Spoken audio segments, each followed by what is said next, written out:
মাছ ধুতে ধুতে আমার সেই অবস্থা। মাছগুলো শেষ কখন থেকে ধুচ্ছি, ধুতে ধুতে অনেক অবস্থা হয়ে গেছে। গরমের মধ্যে গরমে পুরো চান করে যাচ্ছি। যা রোদ উঠেছে আর তেমনিও গরমও লাগছে। এত রকমের মাছ ধুতে ধুতে মানে একদম অবস্থা খারাপ হয়ে গেল। বাটা মাছ, সরপুঁটি আর কাতলা, 3 দিনের মাছ তো হয়ে গেল। 3-4 দিনের মাছ একটু বেশিই যাবে। দুজন তো মানুষ, একবেলা মাছ খেলে অনেক দিনই চলে যায়।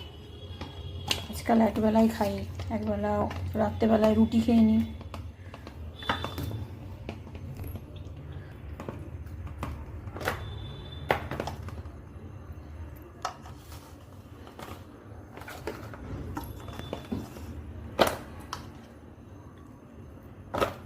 আমি একদম হলুদ নুন মাখিয়ে রেখে দিই।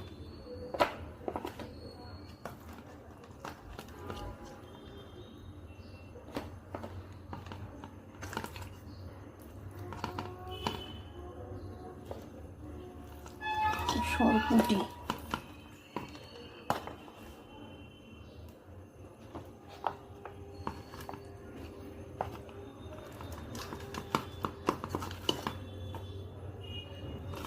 সরপুঁটিগুলো বেশ বড় বড়।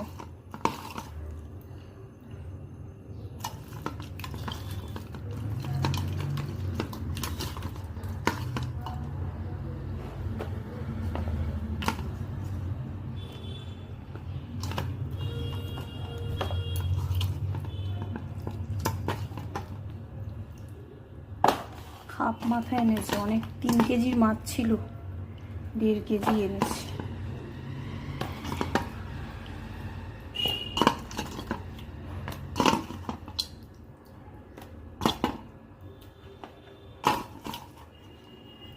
মাছটা প্রায় শেষ হয়ে এসেছিল, তাই বেশি করে এনে দিল। কয়েকদিন তো চলে যাবে, হয়ে গেছে সেটিং। এবারে রেখে দেব।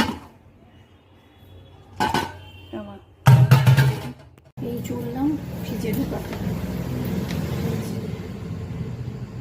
ওগুলো গুছিয়ে রাখতে হবে। ফ্রিজেও কিছু মাছ আছে, মাংস আছে, গুছিয়ে না রাখলে তো হবে না, গুছিয়ে রাখ।